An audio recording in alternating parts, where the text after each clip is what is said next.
Flyback converter. The flyback converter is used in both AC/DC and DC/DC conversion with galvanic isolation between the input and any outputs. The flyback converter is a buck-boost converter with the inductor split to form a transformer so that the voltage ratios are multiplied with an additional advantage of isolation. When driving, for example, a plasma lamp or a voltage multiplier, the rectifying diode of the boost converter is left out, and the device is called a flyback transformer. Structure and principle. The schematic of a flyback converter can be seen in Fig. 1. It is equivalent to that of a buck-boost converter, with the inductor split to form a transformer.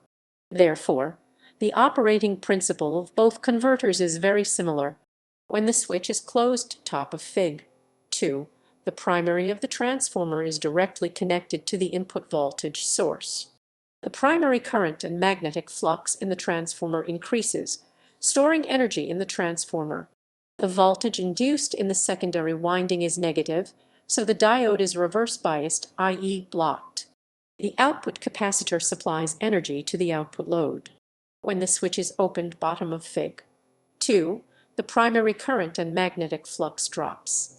The secondary voltage is positive, forward biasing the diode, allowing current to flow from the transformer. The energy from the transformer core recharges the capacitor and supplies the load. The operation of storing energy in the transformer before transferring to the output of the converter allows the topology to easily generate multiple outputs with little additional circuitry, although the output voltages have to be able to match each other through the turns ratio. Also, there is a need for a controlling rail, which has to be loaded before load is applied to the uncontrolled rails. This is to allow the PWM to open up and supply enough energy to the transformer. Operations. The flyback converter is an isolated power converter.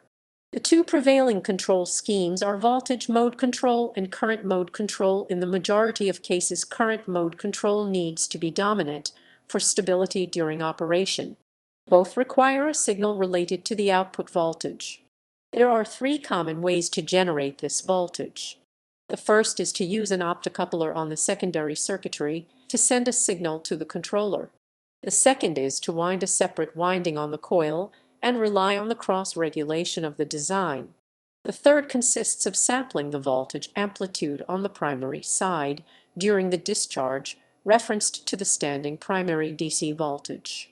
The first technique, involving an optocoupler, has been used to obtain tight voltage and current regulation, whereas the second approach has been developed for cost-sensitive applications where the output does not need to be as tightly controlled, but up to 11 components, including the optocoupler, could be eliminated from the overall design. Also, in applications where reliability is critical, optocouplers can be detrimental to the MTBF mean time between failure calculations. The third technique, primary side sensing, can be as accurate as the first and more economical than the second, yet requires a minimum load so that the discharge event keeps occurring, providing the opportunities to sample the one and secondary voltage at the primary winding during T-discharge, as per Fig. 3. A variation in primary side sensing technology is where the output voltage and current are regulated by monitoring the waveforms in the auxiliary winding used to power the control IC itself, which have improved the accuracy of both voltage and current regulation. The auxiliary primary winding is used in the same discharge phase as the remaining secondaries, but it builds a rectified voltage referenced commonly with the primary DC, hence considered on the primary side.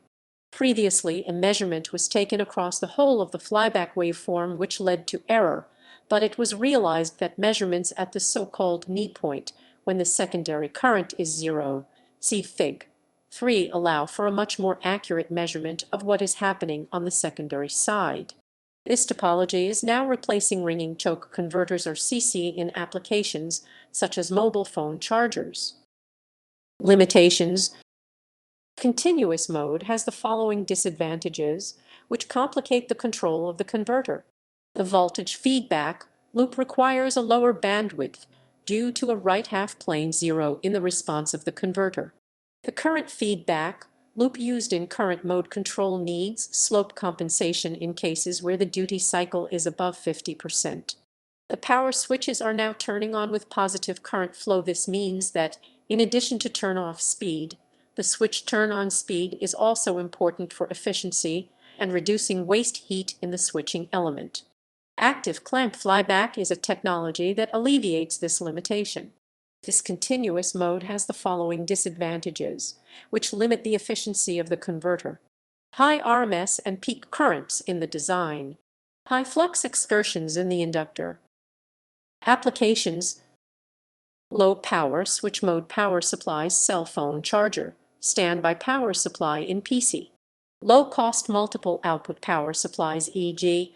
main PC supplies 250 W, W, W, W, W, W, W, W, W, WWWWWWW.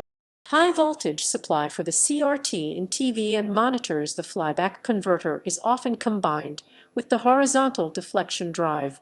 High voltage generation, e.g. for xenon flash lamps, lasers, copiers, etc. Isolated gate driver.